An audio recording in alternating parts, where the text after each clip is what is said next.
Namaste everyone, hello and welcome. As you can see, like yesterday evening, I and some Guru Bhais, we are at this new center location we have in Pune city, and was a wonderful blessing of the place by Dhyanaji yesterday.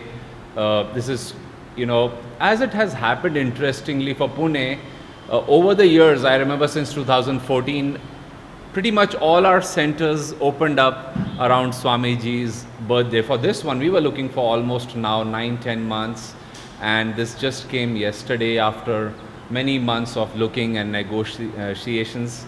So it feels like a gift from Swamiji. So what we'll do today is, and also we have Nitayji who is visiting from Gurgaon. He just came down this afternoon for a couple weeks. And we'll basically be chanting, meditating. This morning was a wonderful satsang by Jayaji, Dhyanaji, for India. And I think they shared very beautifully. I'll just touch on a few things in case you missed that. But I'll mostly be reading from the book Swami Kriyananda as we have known him. I'll share a little bit as maybe inspiration comes. But there are so many beautiful things over there about Swamiji, his childhood, his family. Then we'll be seeing an 11-minute slideshow on his life, and basically celebrate the blessing of having him as the founder of Ananda, as the instrument. As you'll see from the readings, I will do, how Master worked through him.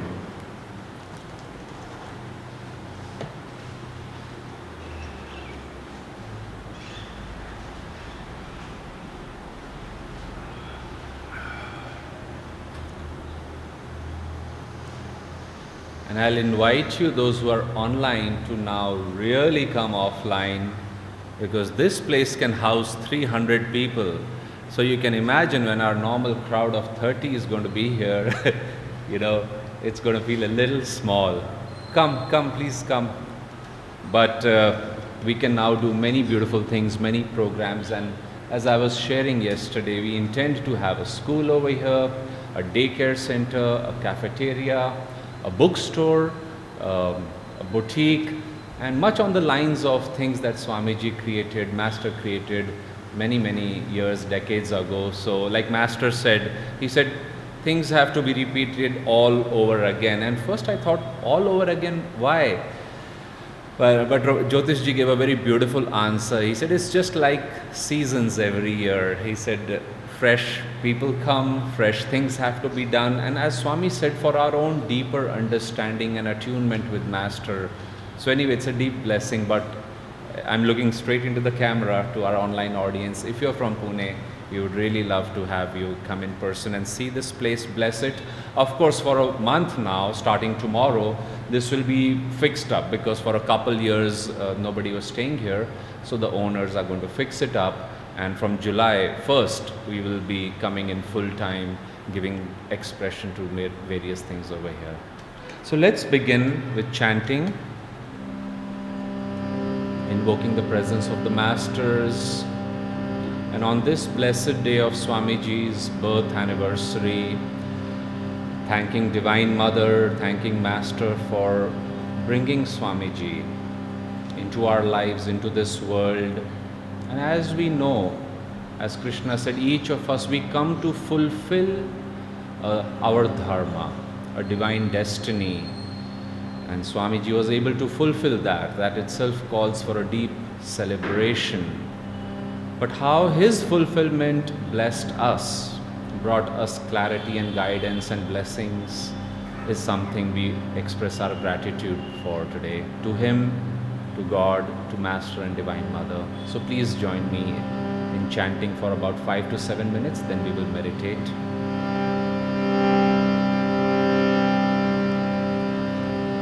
Om Namo Bhagavate Vasudevaya. Om Namo Bhagavate Vasudevaya. Om Namo Bhagavate Vasudevaya.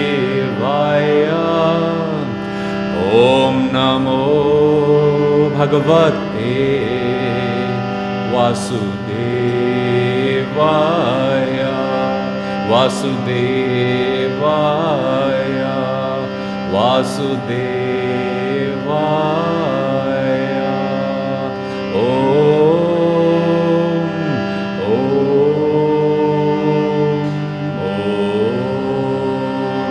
Amen. Amen.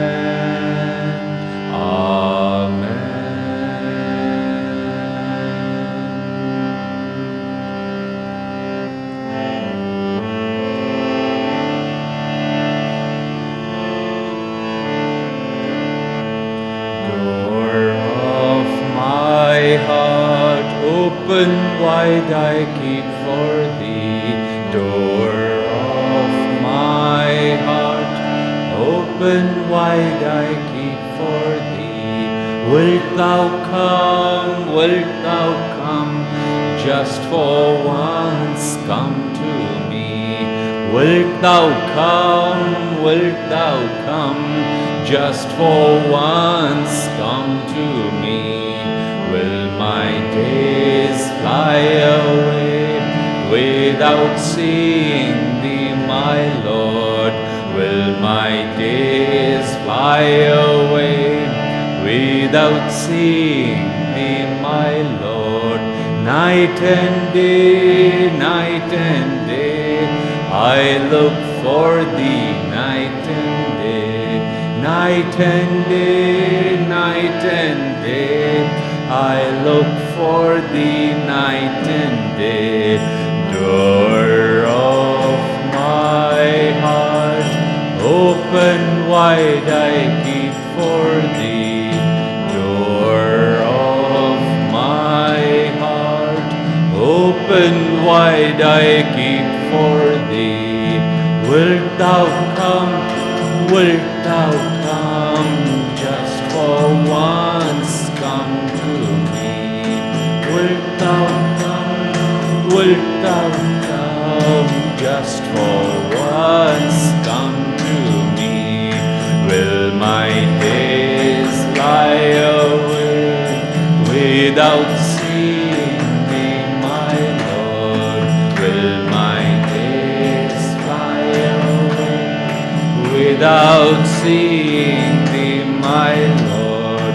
Night and day, I look for thee, night and day. Night and day, I look for thee, night and day. Door of my heart, open wide I keep for thee. Door of my heart, open wide I keep for thee. Wilt thou come, just for once come to me? Wilt thou come, just for once come to me? Will my days fly away without seeing thee, my Lord? Will my days fly away without seeing thee, my Lord? Night and day, I look for thee, night and day. Night and day, I look for thee, night and day. Door of my heart, open wide I keep for thee. Door of my heart, open wide I keep for thee. Wilt thou come, just for once come to me? Wilt thou come, just for once come to me? Will my days fly away without seeing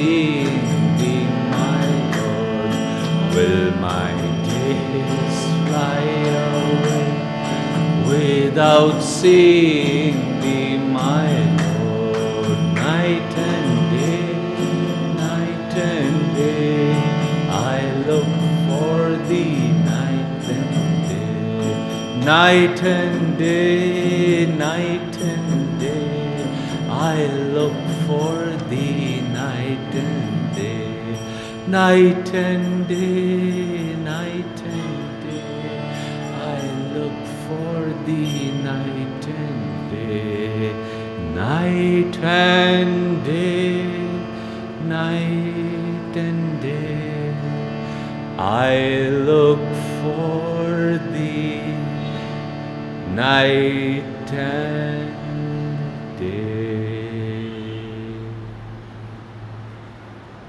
Let's offer a prayer together. Heavenly Father, Divine Mother, friend, beloved God, beloved Gurus, Jesus Christ, Babaji, Krishna, Lahiri Mahashay, Swami Shri Yukteswarji, beloved Guru, Paramhans Yogananda Ji, our dearest friend, beloved guide, founder of Ananda, Swami Kriyananda Ji, we humbly bow before you. Beloved Master, Divine Mother, we thank you for the gift of Swamiji in our lives, the love and friendship, the kindness and guidance that Swamiji offered us. We owe our deep eternal gratitude for those gifts he brought us. Beloved Swamiji, receive our love and thanks on this blessed day of your birthday. We invite you once again to take a birth in each one of us with every breath we take, every thought we attract, and every act we do. May it reflect your consciousness, your discipleship, and your zeal to serve Master.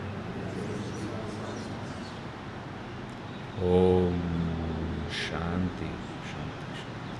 Let's take this chant called Blue Lotus Feet, one of Swamiji's favorite chants, into our brief meditation. And you can come in the front row also, we can all move ahead. Come. Pallavi, you and your son can come here. Niriti, come. 3 seats over here. All of us monks were traveling one time by train from Kolkata to Pune, and it was a group booking, so somebody asked, who wants to be on the upper berth? And one of us went up.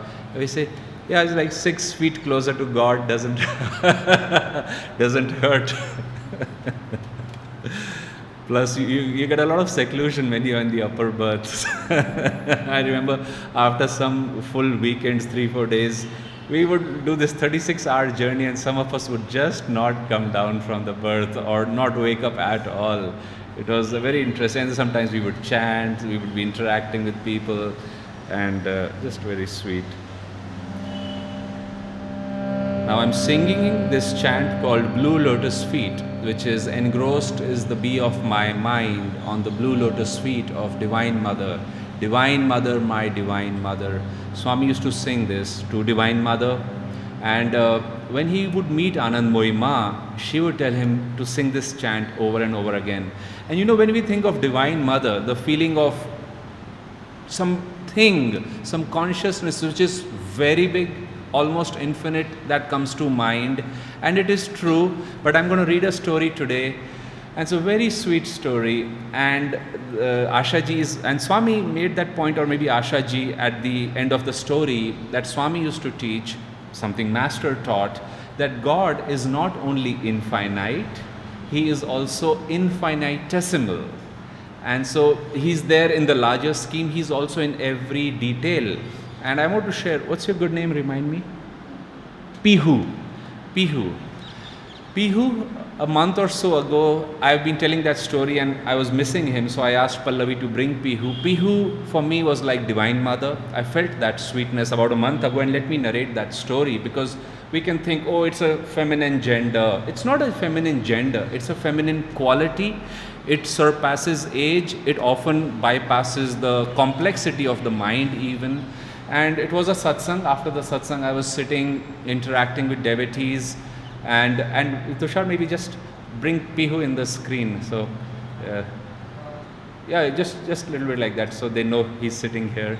And what happened was, I was interacting with some devotees, as we do after the satsang during prasad, and I was in the middle of counseling somebody, and Pihu came up to me, and he said, "Uncle," he looked at my prasad plate, which was quite full. Because I was counseling somebody, the plate had come to me, so I didn't know what all was on the spread. So anyway, somehow he came, he looked at my plate, he said, "You haven't taken the donuts." You remember that? He said, "You haven't taken the donuts." Now, I thought often prasad can be very widespread. I said, they must have gotten over. He said, "But there were a lot of donuts. How can, and you didn't get a donut? That's not right." I said, "No, it's okay." He said, no, let me go and find out where the donuts went." So I said, okay. So while he went and got busy in the crowd, because all of us after the satsang, we go straight in the kitchen, it's a packed room. So I then had to counsel somebody else, and I went in another room. We closed the door, and like 3-4 minutes later, somebody opens the door, and in comes Pihu. He says, "Oh, you are here." He said, "Uncle, there are many donuts remaining, they are not over." I said, wow. Divine Mother through him really wants to feed me donuts today. So he said, "They are there." So I said, "Okay, why don't you get me one?" So he left, and I continued, and 2-3 minutes later he comes, very precariously balancing 3 donuts in his hands between tissue papers, and he says, "I got you some donuts." I said, "I'll take one." He said, no, please, I got you 3. When I was your age, maybe I could even eat 5. But I was like, no, 1 is enough. He said, "No, please have 3. Then I said, okay. And then he happily left. That is the simplicity of Divine Mother, and let's not make any mistake. How did Divine Mother come to Sri Ram Prasad? As a little girl, as his own little daughter.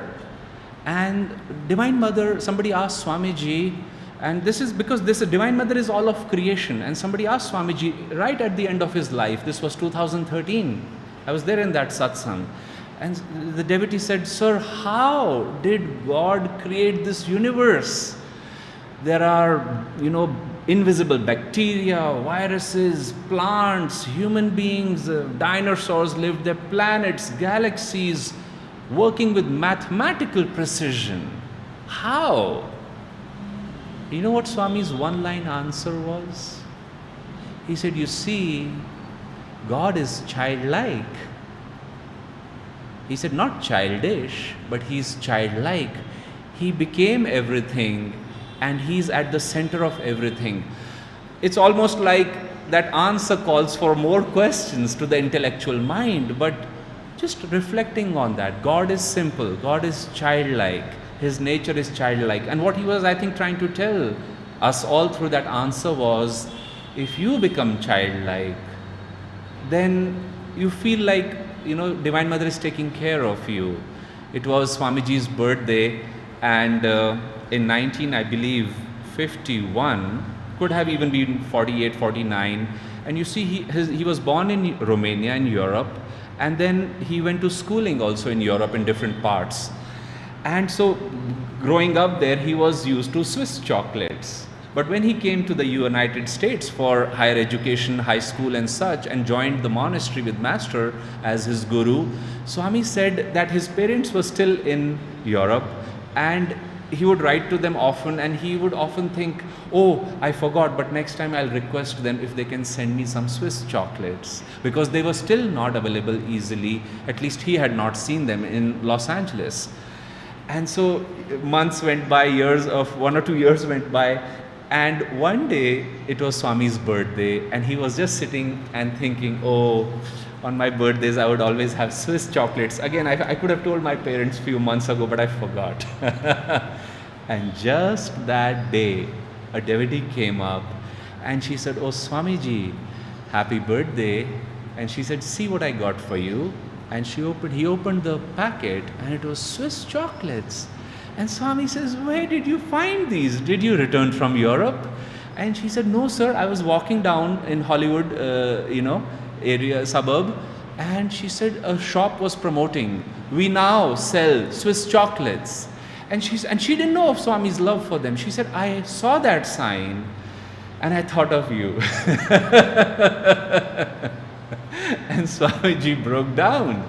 And he would often break down to sharing this story. He said, you see, Divine Mother is the real parent. She takes care of you. She loves you. She works through others who are simple-hearted. And I have to say, Pihu, for me, I said, after my mother, nobody fed me food like hunting me, looking for me, which room am I in, how much am I eating, and forcing it down my throat. So let's sing this sweet chant of Swamiji's. Engrossed is the bee of my mind on the blue lotus feet of my Divine Mother. Divine Mother, my Divine Mother. And we'll focus the camera now on Swamiji, the picture we have.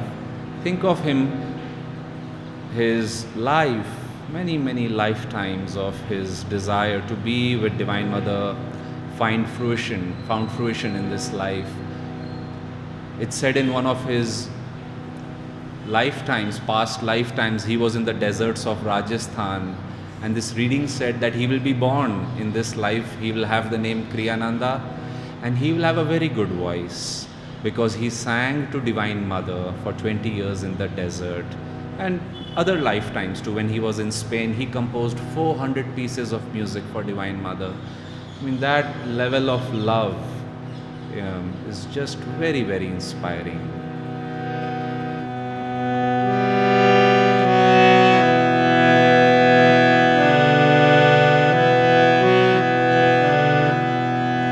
And let's also thank Divine Mother, because she shared her child with us. She shared Swamiji with us, and now Swami is back with her. Engrossed is the bee of my mind on the blue lotus feet of my Divine Mother. The volume could go down just a little, speaker. Engrossed is the bee of my mind on the blue lotus feet of my Divine Mother. Divine Mother, my Divine Mother. Divine Mother, my Divine Mother. Divine Mother, my Divine Mother. Divine Mother, my Divine Mother. Engrossed is the bee of my mind on the blue lotus feet of my Divine Mother. Engrossed is the bee of my mind on the blue lotus feet of my Divine Mother. Divine Mother, my Divine Mother. Divine Mother, my Divine Mother. Divine Mother, my Divine Mother. Divine Mother, my Divine Mother. Engrossed is the bee of my mind on the blue lotus feet of my Divine Mother. Engrossed is the bee of my mind on the blue lotus feet of my Divine Mother. Divine Mother, my Divine Mother. Divine Mother, my Divine Mother. Divine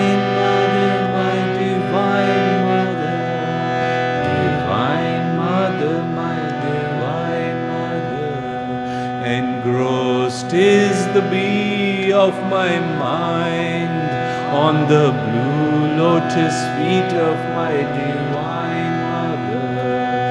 Engrossed is the bee of my mind, on the blue lotus feet of my divine mother. Divine mother, my divine mother. Divine mother, my divine mother. Divine mother, my divine mother. Divine mother, my divine mother. Divine mother, my divine mother. Divine mother, my divine mother. Divine mother, my divine mother.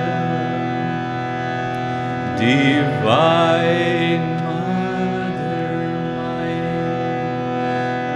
divine mother. Let's meditate for 5 minutes.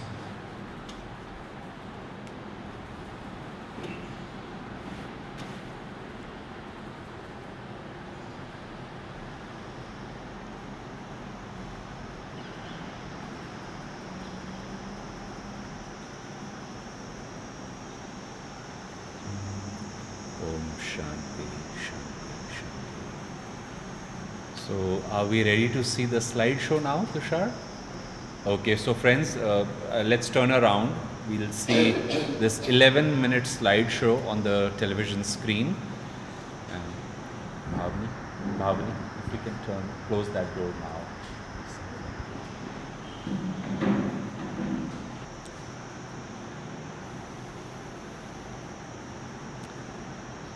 Let's meditate just for a few moments, closing our eyes, feeling that marvelous sweep that was his lifetime.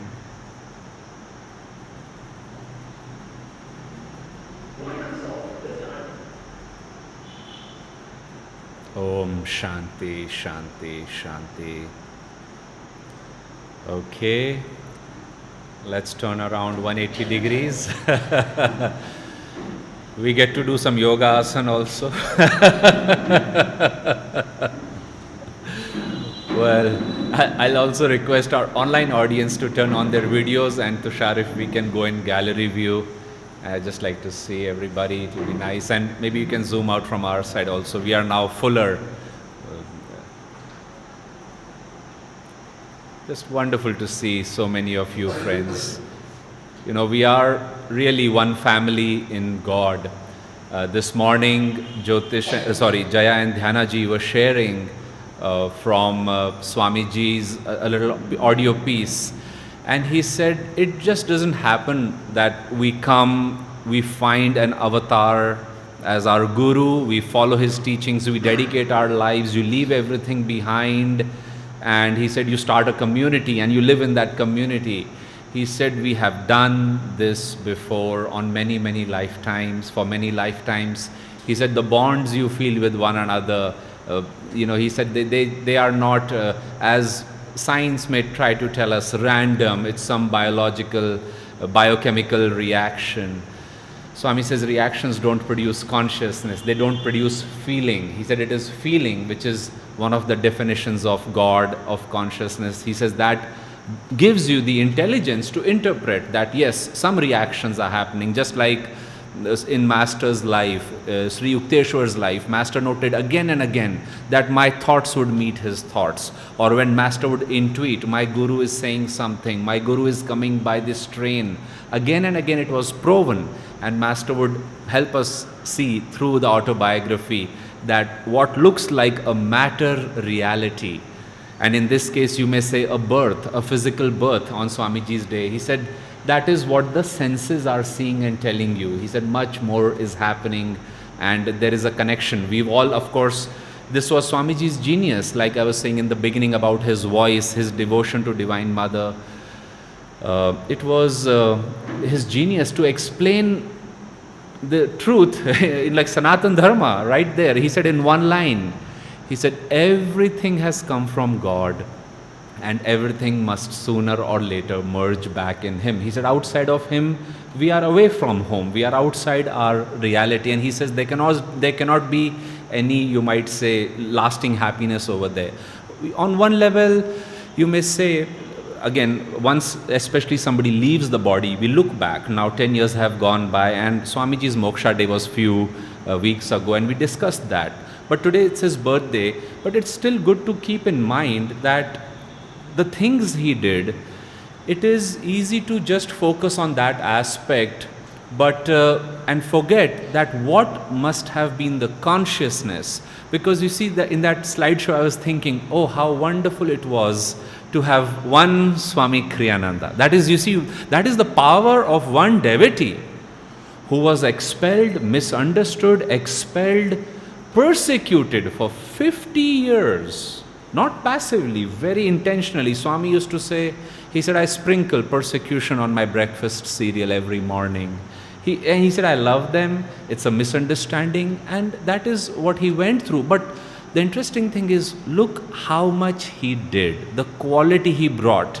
When Babaji told Sri Yukteswarji, and of course Babaji's disciple Lahari Mahashaya, and then through Lahari Mahashaya, Sri Yukteswarji, Yogananda ji, that we have to, Babaji said, I want the original teachings of Hinduism, Sanatan Dharma, and Christianity to be shared, and through that example people will understand that all true religions have ultimately spoken the same truth. And it may seem a little philosophical, it may seem a little removed from our life, but not at all. If we have come from God, if we have come from joy, Swamiji said, he said, should we not live in God all the time? He said, if for no other reason, for your happiness' sake. It's not to, God is not there to give us points. He is not there to count how many hours you are meditating, how many communities you have started. But like somebody was thanking Swamiji for all the things he did. And Swami's simple answer, and Swami was thinking about it because this happened all his life. People thanked him. I remember one time I thanked him. You know what his response was? I am grateful to you. His reply, he was always in such a, you might say, he was so simple, so childlike. He was in such a giving mode that it was almost like he didn't let that touch him personally. And I was thanking him over there. And so somebody was thanking him, and Swami's simple response was, very respectfully, he said, what else would I do? And now think about it. What else would you do?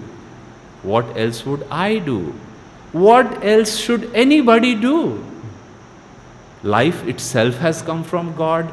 We have come from God. Our intelligence, our ability to feel, help, certain skills we learn. We are, whatever we are in life, a doctor, driver, laborer, teacher, so on and so forth. We do what we have to do. But again, it's not, Swami used to say, that true religion was not about what you should do, but how you should do.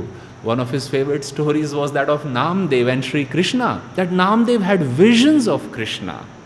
And Namdev was from Maharashtra, and he loved Krishna, he could see Krishna, but he had not found God still. And once a saint came in the village, a potter, he was also very saintly. They were all listening to Namdev's lecture. And this potter, Swami said, how do potters test if the pot is good or not?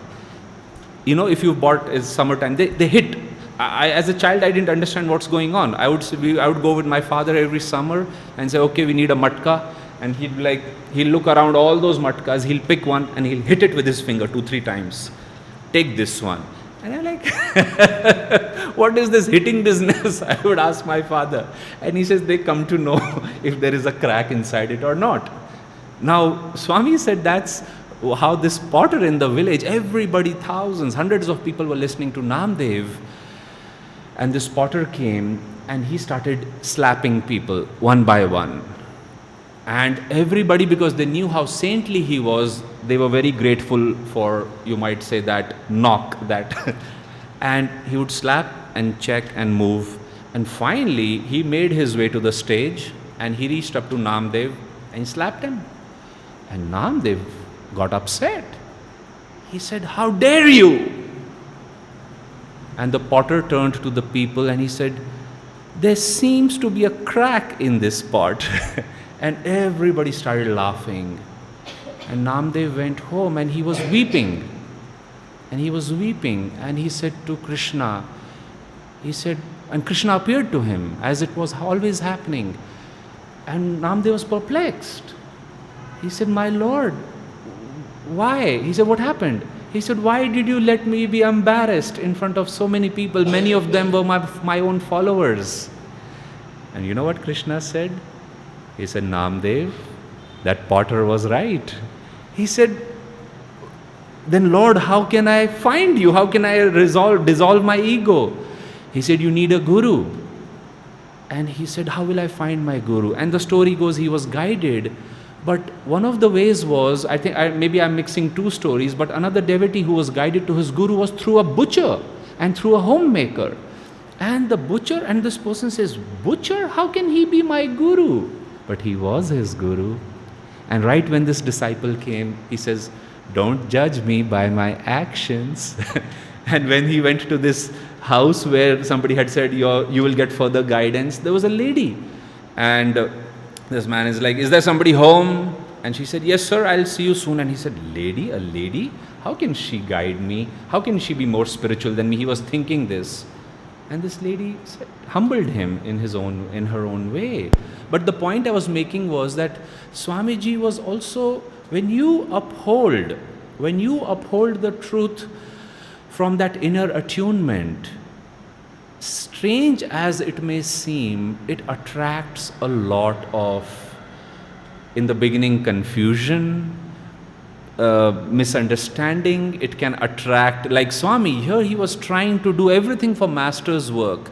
Master had left the work of India in 1917. He saw it just a little in 1935. He had handed it over. And when Swami came in 1958, he said it was a sleeping work. Nothing was happening. Swami had deep foresight. He saw where the state of Bengal and Kolkata were going. And to again prove him right, not only was he not allowed to do and make changes to the work at that time, he was expelled. But when he came back in 2003, still nothing had happened. So you see, half a century, generation after generation can go in the name of God, in the name of an avatar. Just because the guru is great, many people think, oh, it will somehow automatically happen. I asked Swamiji that question. I said, sir, if God wants to do something, if Master wants to do something,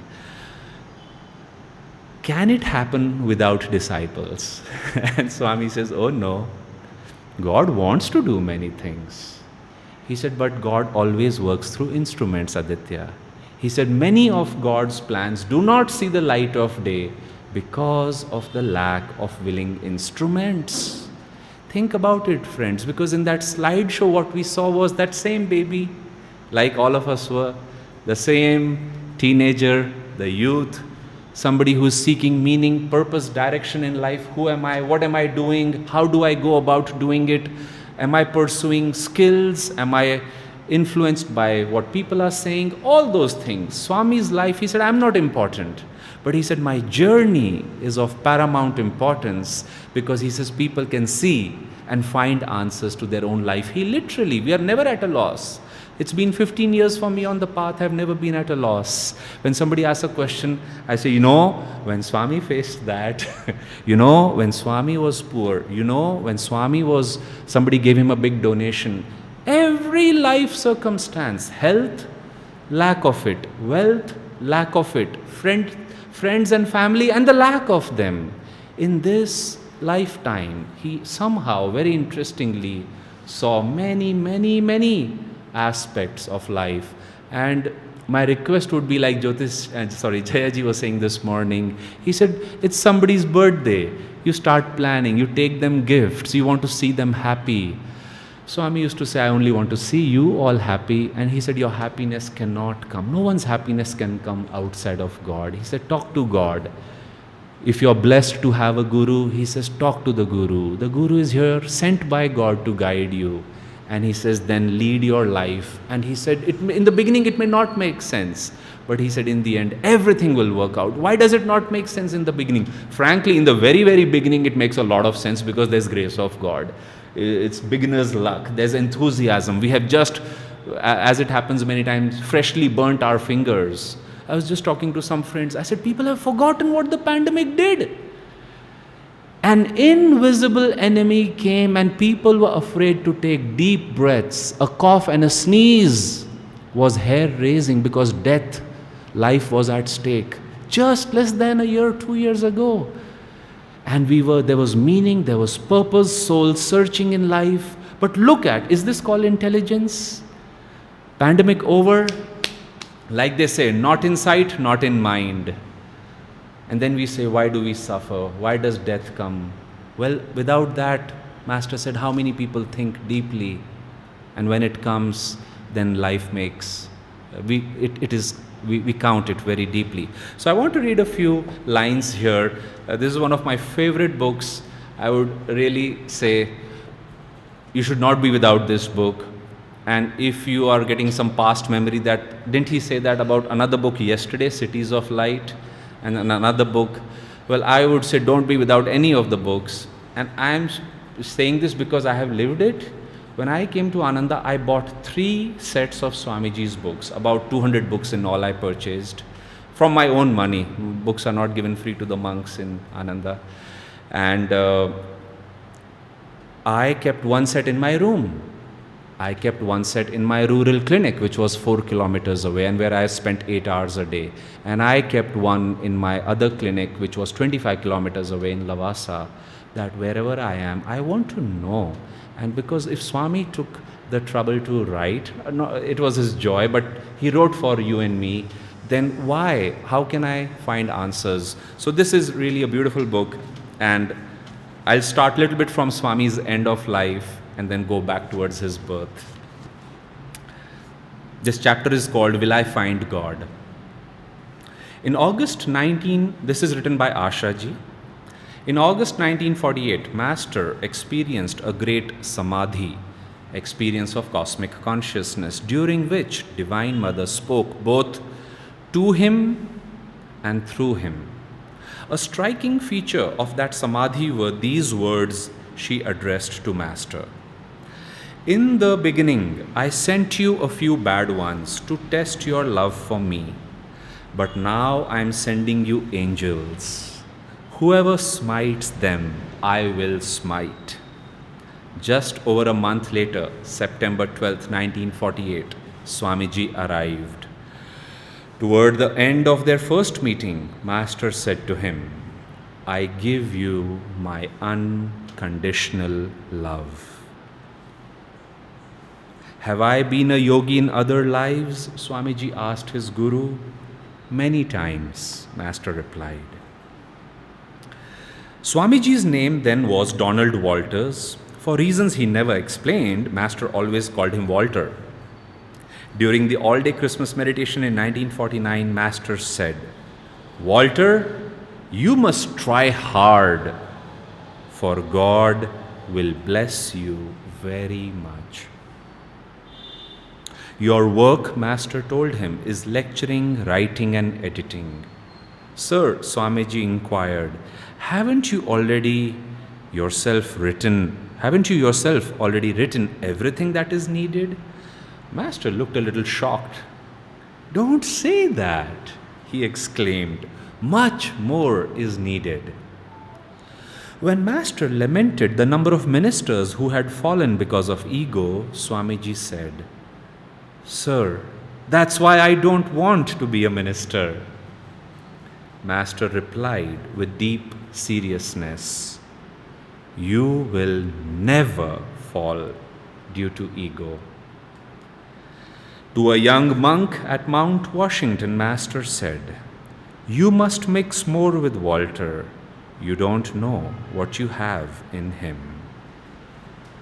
Master once said to Swamiji with deep earnestness, apart from Saint Lin, Master's spiritual successor, also known as Rajarsi Janakananda, every man has disappointed me, and you mustn't disappoint me. Master had good men disciples. Swamiji understood him, therefore, to be referring to the role Master wanted him to play. in spreading his teachings and not specifically to his life as a devotee. Your life is one of intense activity and meditation, Master told Swamiji. Though I tried always to make meditation my primary focus, Swamiji said years later, I couldn't help noticing that Master placed activity first in this sequence. Master once told Swamiji, God won't come to you until the end of life. Death itself is the final sacrifice you'll have to make. I mean, think about it. I'll read another story after this, where Swami believed and many felt, even in the first time, that Swamiji was Master's son, which Swami then later would write books about and show that it was actually true. Think of it. Here's his birthday. Here is your son coming. Think of Christ. God sends his son. And how he's, of course, much loved, much followed, but much persecuted. Here comes Swami, and Master is not sparing him. He says, death itself will be the final sacrifice that you will have to make.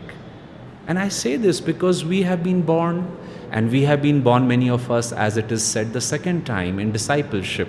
It's called the higher and the second birth, the truer birth. You're spiritually born. And like Sri Yukteswarji said, life, the essence of life and discipleship is sacrifice. The essence, I repeat, is sacrifice. And how? Sacrifice of what? Ego, likes and dislikes, opinions, I. This is how I like to do it. There was no I in Swamiji. His body was broken, cancer, kidneys failing, blood transfusions required, and people would actually get exasperated and even angry at God. That Divine Mother, why is she doing this? Here you are traveling, lecturing for her, sharing her teachings. Can't, like almost to say, can't she cooperate with the process? Is she not on your side? And Swami would say, stop. He says, this is her body. She can do what she likes with it. Now that's a child of God. That's why I started with that. The original teachings of Sanatana Dharma, right here in Ananda Ma's ashram. A monk who is now in his 70s, he told me, he said, I just went to the satsang one day, Aditya. First time. And he said, my mom and my aunts were disciples. And my mom said, this is Anand Mohima, please touch her feet. And she said to Ma, please bless him, he's my son. And Ma said, can I make him my son? Can you leave him behind? She said, yeah, he's yours. And he said, I never went back home after that day. Today he serves in Uttarakhand in one of the ashrams. He said, I met my parents, but what an age on one level, what a consciousness, what a feeling, what non-attachment. With that level of faith, trust, love and non-attachment, naturally God is not far. Naturally that state is not far. And this is not different for Swamiji. Swami said his mother would tell him later, because Swami started feeling the deep urge to find God, and then he found Master. And his mother told him later, she said, throughout my pregnancy, silently I was praying, Lord, this my firstborn, I give to thee. I give to thee. And she said, I'm so happy for the path you have chosen. On several occasions, Master said to Swamiji, you have a great work to do. After Master's passing, Rajarsi Janakananda repeated the same words. Master has a great work to do through you, Walter. Then he added, and he will give you the strength to do it. Swamiji once asked Master, will I find God in this life? Yes, Master replied. But don't think about it. After a pause, Master continued, after many lifetimes, everything has balanced out now. And what does that mean? It's the scales of duality. It is creation itself. When consciousness is projected out of God, which is why it is said God became everything. When consciousness is put out of stillness, it moves, it vibrates. Every vibration has an up and it has a down. And Kriyanandaji would again not, he never tried to make truth. Prasad was palatable, but truth, he tried to present it as sweetly as he could, but there was no mincing of words. He said, it is true, Master said, what the Hindu scriptures declare. He said, the soul, once it is cast into creation, and what is inside you and me? It is the soul. He said, the soul first goes through the mineral incarnations. Master confirmed it. Master said, I remember all my past lives, back to when I was a diamond. Now, many times people think, oh, well, he was a diamond. Divine Mother made him a diamond. I was telling some friends last week, I said, the pressures that a diamond is, how does a diamond become the hardest substance? I mean, the greatest force you can apply on anything is applied on a mineral, and much of it turns to coal, some turns to diamond. So Master was a diamond. I mean, Divine Mother was applying pressure on him from that time, that here I cast you, here you go, let's make you a diamond and take you from there. And Swami said, what is the age of a rock, planet? How much is that age? He said, in the Srimad Bhagavatam it says, imagine, and I'll take a few minutes over here extra then, which is not unexpected for me, but this is Swami's life, and I thought I'll just read stories, but certain things, as I said in the beginning, if they're coming to mind, I'll share. And what happened was, so if anybody has to leave, please feel free to do so, friends. But what happened was, Swamiji said that in the Srimad Bhagavatam, it says, how long does it take to find God? And the story says, a sage tells his disciple, he said, imagine you're standing at the banks of a lake. And the lake is so big that you can't see it ends. And there is a mountain range on this one side of the lake.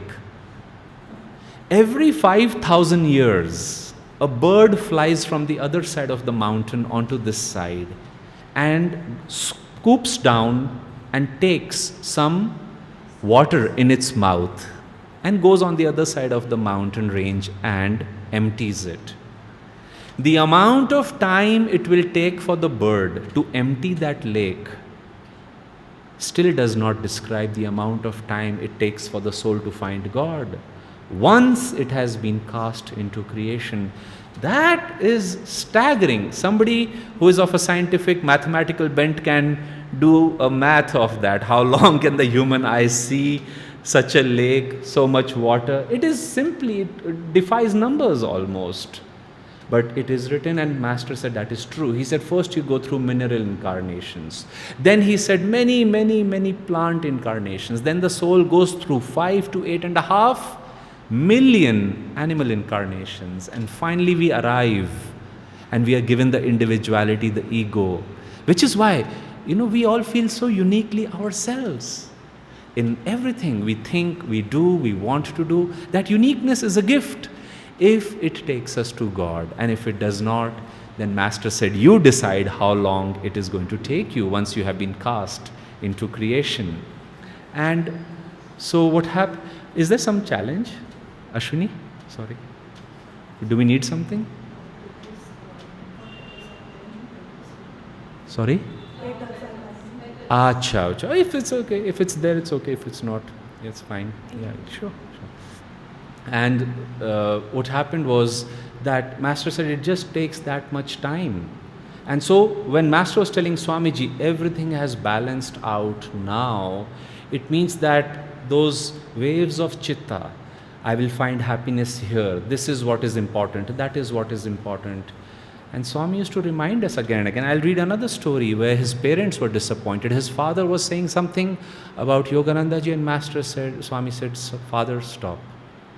He said, right here, he said, I love you, but I will disown you if you go any further. And Swami told my own sister, when she met him first, she was a young teenager, on the early side of her teens, and she had not read a single book, including the autobiography. So when she had the opportunity to speak him, this is what one of the things she told him was, "My parents are very sad and disappointed that Aditya has left us all and joined your work." And Swami simply said, "My parents were disappointed too." And then he said to her, "And Prerna, you and everyone should be ready to disappoint their parents for God." I mean, then and there in a breath, he said, "You go home and repeat it." On one level. And she is a Kriyaban, she became a disciple. And my parents were not disappointed. Finally, they've come full circle. We are all devotees now. But in the beginning, the ego does not like it. Who is he? Who is that person? Who is this guru? Who is God? What does it mean? Let's just live in peace. And Swami says he would not beat on your head, but he would say it just doesn't work that way. Without God, it doesn't work. So, now moving on to some other stories over here. Two of Swamiji's cousins met Master and saw Swamiji interacting with him. The encounters were brief. Neither became a disciple, but these cousins are notable because there are few reliable eyewitness accounts of that relationship. When his Guru Bhais ostracized him years after Master's passing, the memories held of Swamiji by others became tainted by their prejudice. Marjorie told me, one of the cousins, she told me she had visited her cousin Swamiji at Mount Washington in 1948, just before she started college. I went with my father, my mother was no longer alive, to see him. This was not long after Don had moved there. No one in the family understood what he was doing. We all thought he must have joined some weird cult and wanted to make sure he was all right. I remember there was a beautiful building set on a hill in the middle of a lovely garden. I saw this man in long robes. I knew immediately he was from India. I don't know how I knew. No one told me. I just knew. Of course, it was Yogananda. Everything there was so serene, especially Yogananda himself. He had lovely, soft eyes. I remember those eyes. Don was very pleased to be able to introduce us to him. We didn't really talk with him, just exchanged a few words like, "How do you do?" and "It's a pleasure to meet you." What I remember is how warm and loving Yogananda was toward Don. It made a big impression on me. It was a father-son relationship. I can't explain it in any other way. Bet, Marjorie's older sister, met Yogananda around the end of 1950. In the path, Swamiji describes the meeting. I introduced Bet to Master as he was leaving one afternoon for a drive. From his remarks later on, it was clear that she had made an excellent impression on him. Would she make a good yogi, Master? Oh yes. About Yogananda, Bet told me, I was thrilled to meet him. He really impressed me.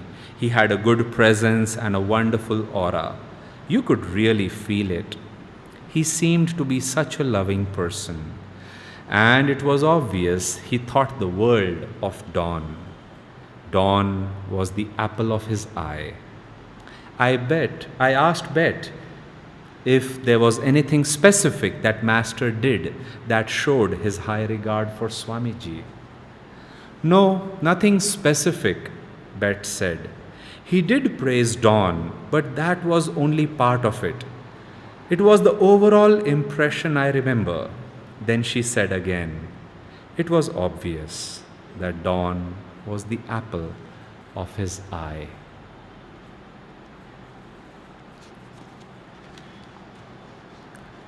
I want to read now something about Swamiji's birth and childhood. As a child, this is called The Same Moment. That's the name of this story. As a child, Donald, Swamiji, often went into superconsciousness. At night, while lying in bed, Swamiji wrote later, I would see myself absorbed in a radiant inner light, and my consciousness would expand beyond the limits of the body. It was so natural, Donald thought. Everyone went to sleep this way.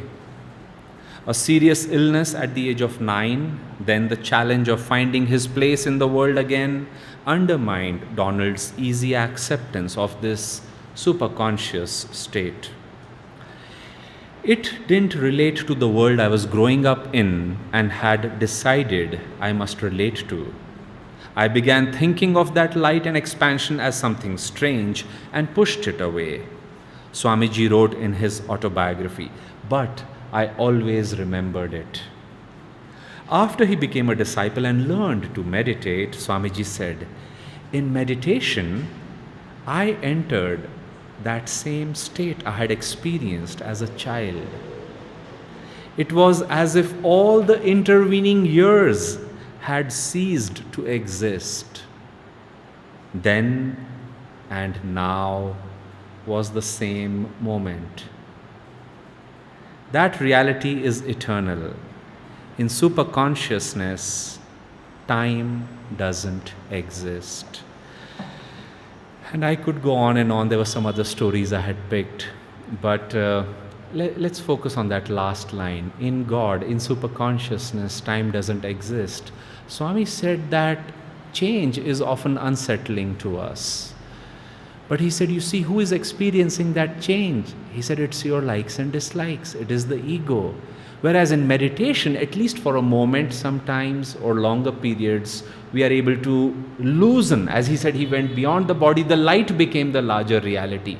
Then, as he said, illness happened, other things happened, and that memory goes away. But when he went back to it, it was the same thing. In another story in this book I was about to read, somebody said that they had for years gone to Master's home and had felt a certain quality. Oh no, it's the other way around. For years they were around Swamiji, and then when they first took the pilgrimage, they went to many, many different places in India and meditated.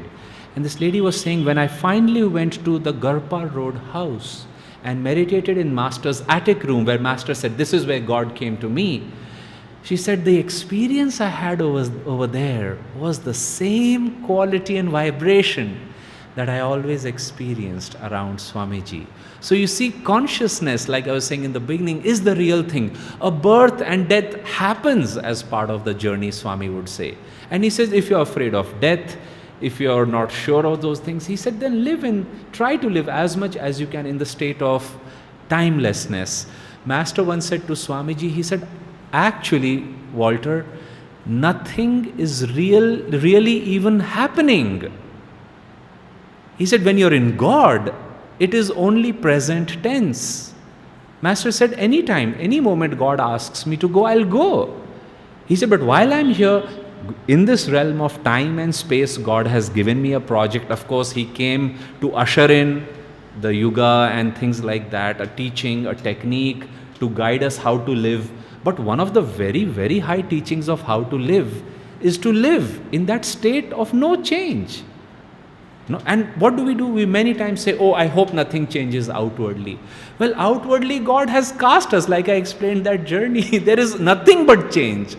But when we go inside, like Swami said, he said, when I meditated, I realized this is the same place I used to be in childhood. And he said, some time had gone by, and which is why he would say, what is a lifetime?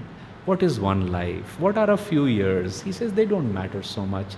So on this day of his birth, let us take that opportunity to invite that consciousness into ourselves, that Swamiji, I give you my body, I give you my mind.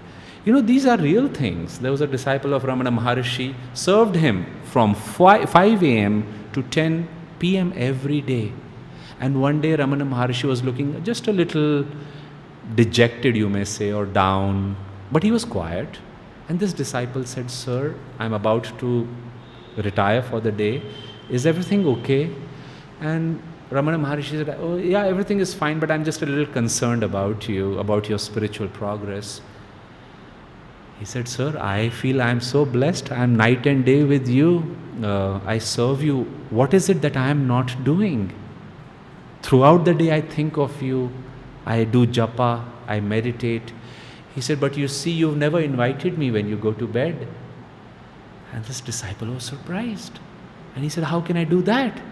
He said, "You should never go to bed without inviting the Guru's consciousness. Think," he said, "those hours that you're wasting," Ramana Maharishi said, "those hours that you're wasting, you are sleeping." And Master would say, Master said, "Those who've invited me," he said, "I go through your lives every day." And often at breakfast, as we know from Swamiji, Master would tell people, not to make them feel bad, but he said, "You had this thought. Don't do that, what you did 3 days ago. Don't say such things. Correct that in your behavior." That is the real role of a guru. A guru is not a self-help book, Swami said. So, in the beginning, people say, "Oh, I don't need a guru." Well, when you want to go past time and space and habits in their entirety, Swami says you will plead to God for help. And he says, then when you're sincere in that request, a guru is sent. So those of us who are disciples, those of us, like Dhyanaji was saying, we have this opportunity to share these high teachings in these times of confusion, restlessness, frankly, spurious spirituality also. We finally have an inheritance that Swami gave us worldwide to share his teachings in every regard. Going back to that statement, if you have come from God, why not live all the time in God, whether it's education, leadership, relationship, monasticism, marriage, whatever it be, nothing, there's no place.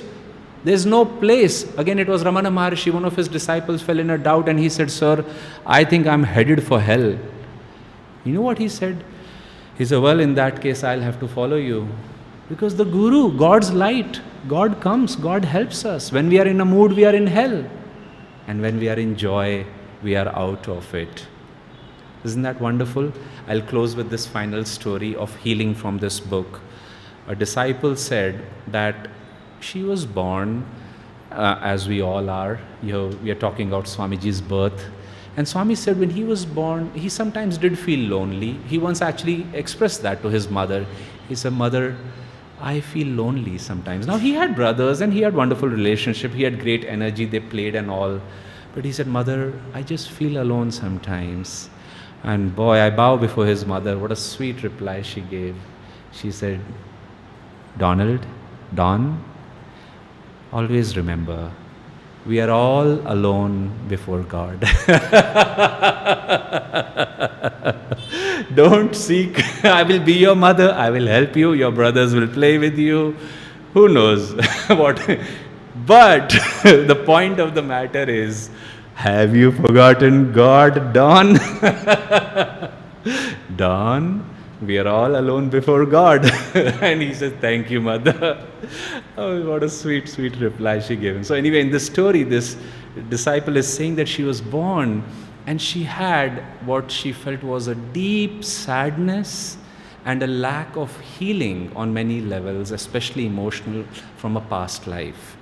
And a psychic told her that there was a deep reason for that. And she said, "I just went through it. Like, I tried to be happy. I tried to be happy in childhood, then in college as I was growing with friends."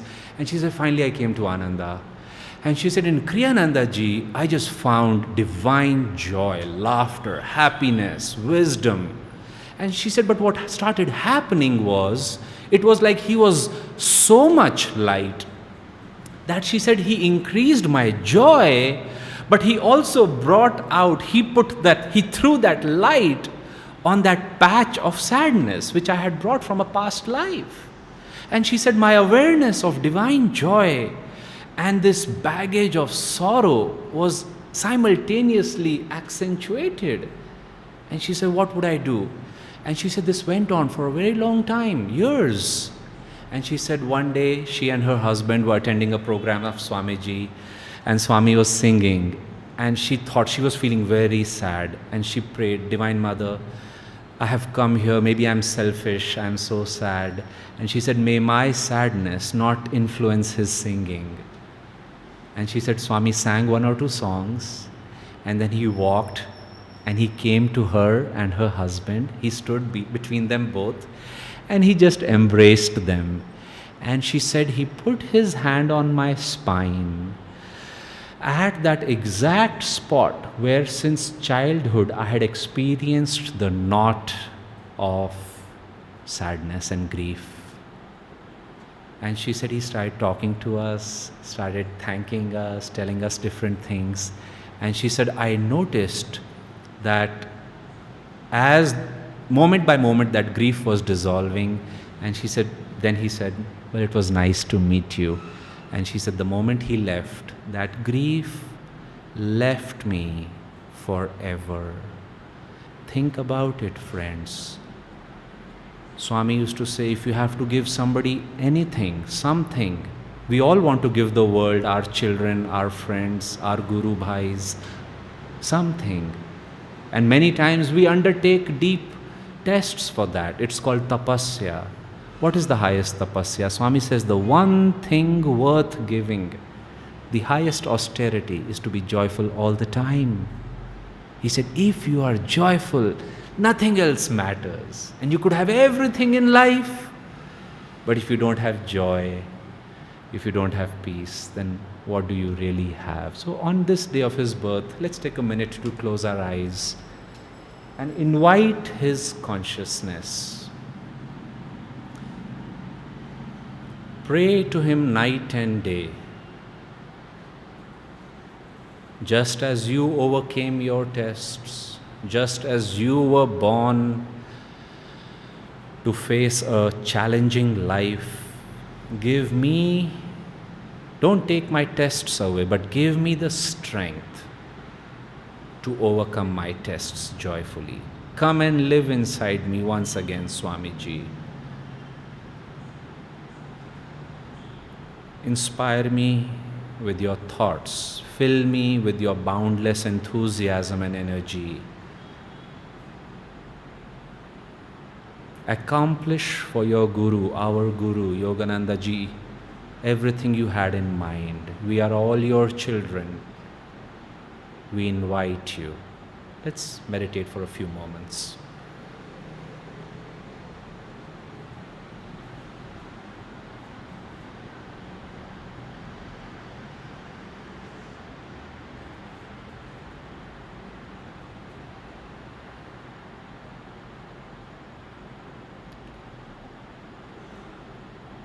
Om Shanti, Shanti, Shanti. Let's all now do an arti, and Nitaiji, may I request you to please do the arti and do a little blessing. And friends, we have some flower petals with us, which Bhavani, if you can keep them by the altar. As you come up, first come to Nitaiji, take a blessing, and then go to the altar, offer your prayers to Swamiji, offer the flowers to him.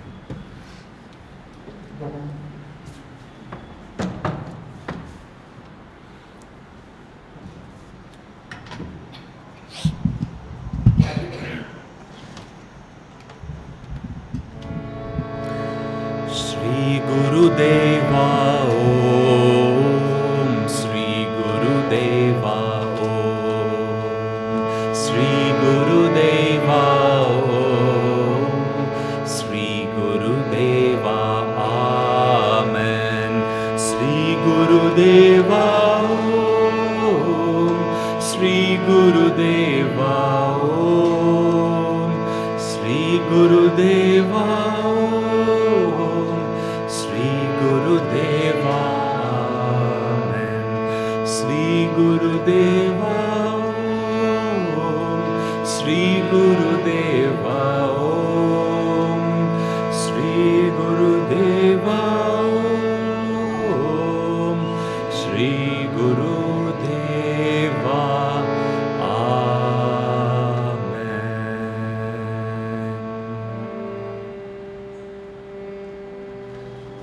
invite you, as you, for those who feel so inspired, to please come up to receive a touch of blessing from Nitaiji.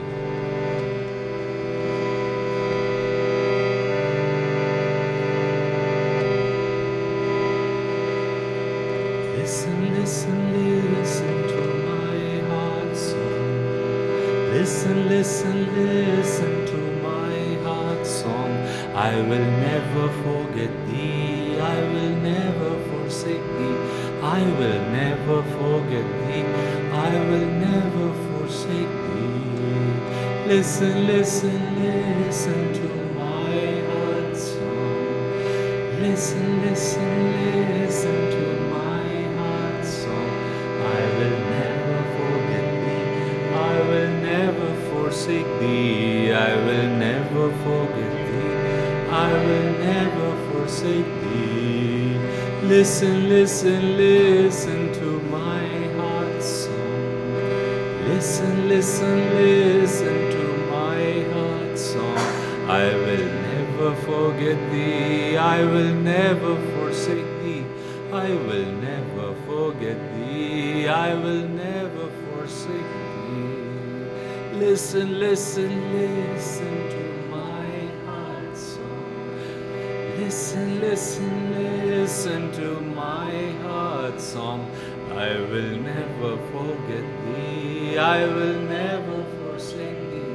I will never forget thee, I will never forsake thee. Listen, listen, listen to my heart song.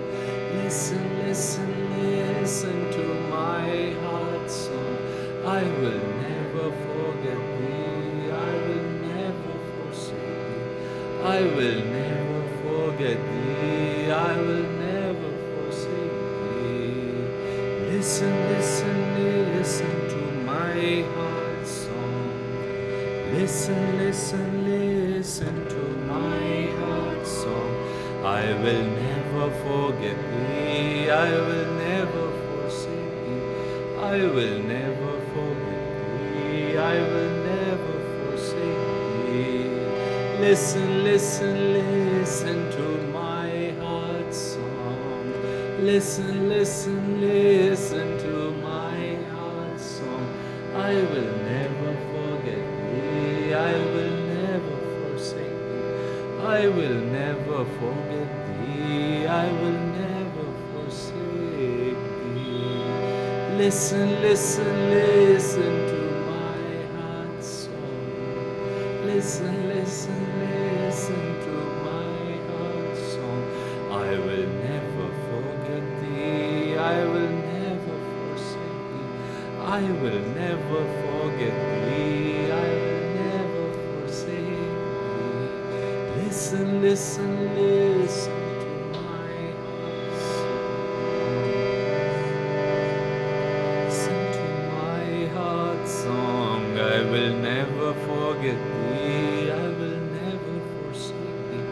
I will never forget thee, I will never forsake thee. Listen, listen, listen to my heart song. Listen, listen, listen to my heart song. I will never forget thee, I will never forsake thee. I will never forget thee, I will never forsake thee. Listen, listen, listen to my heart song. Listen, listen, listen to my heart song. I will never forget thee, I will never forsake thee. I will never forget thee, I will never forsake thee. Listen, listen, listen to my heart song. Listen, listen, listen to my heart song. I will never forget thee, I will never forsake thee. I will never forget thee, I will never forsake thee. I will never forget thee, I will never forsake thee. I will never forget thee, I will never forsake thee. Listen, listen, listen to my heart song.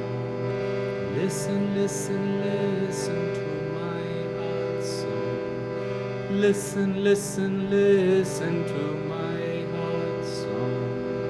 Listen, listen, listen to my heart song. I will never forget thee. I will never forsake thee. I will never forget thee. I will never forsake thee. Listen, listen, listen to my heart's song.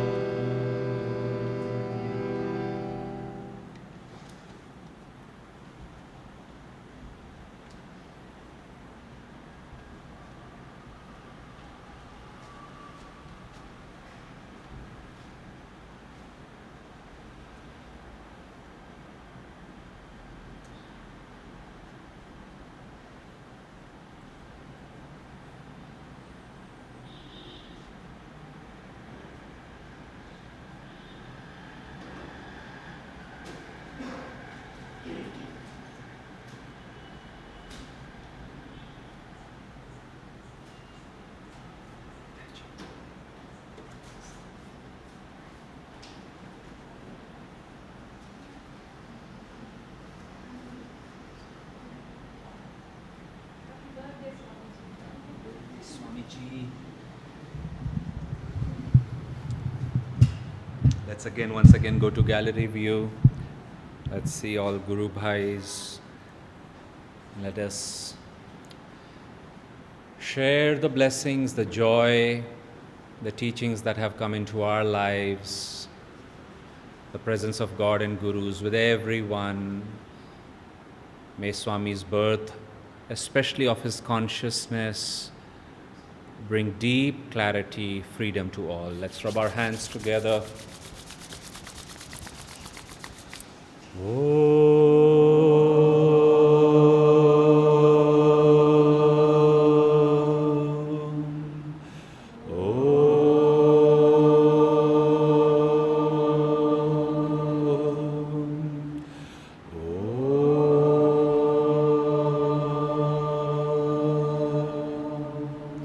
Divine Mother, Heavenly Father, friend, beloved God, beloved Masters, Jesus Christ, Babaji Krishna, Lahiri Mahashai, Swami Sri Yukteswarji, beloved Guru, Paramhans Yogananda Ji, dearest Swamiji, we invite you to bless us, to live in us, in body, mind, and spirit.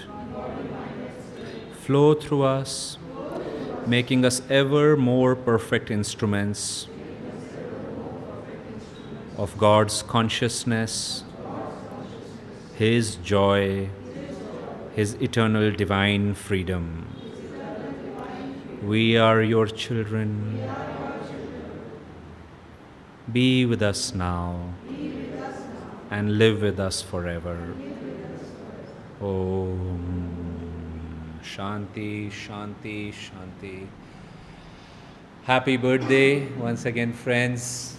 And every day in Ananda seems like celebration. And if Swami was, he's like, yes, every moment should be celebrated. There was like this, no dull moment in his presence. So we invite you. Also, just on an announcement note, we will be now cutting a cake, but this was the only satsang. Yesterday was the blessing, but then we requested the owners who had come yesterday to please allow us for one more day because today is so special.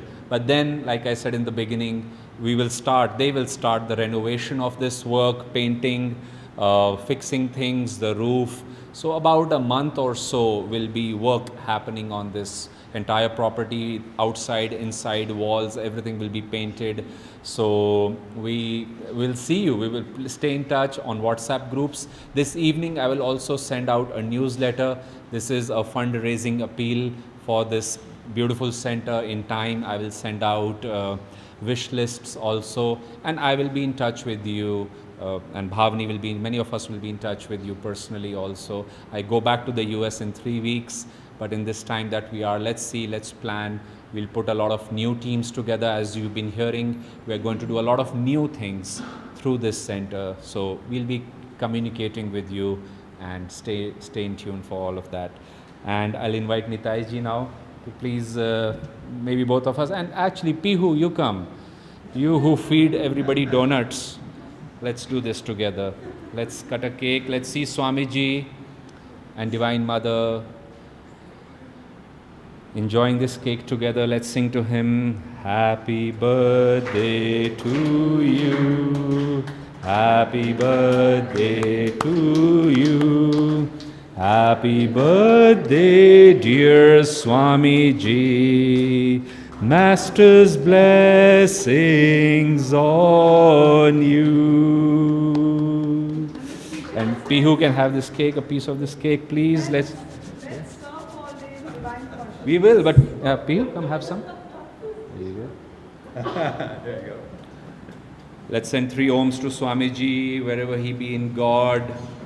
May our joy and gratitude, our blessings reach him. Om.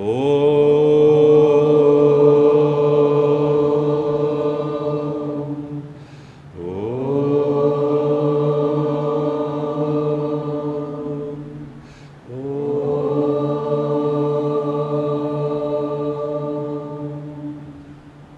Om Shanti. Happy birthday once again, Swamiji. Thank you for joining us, friends, online. We will see you again in the following satsang on Sunday. Jai Guru.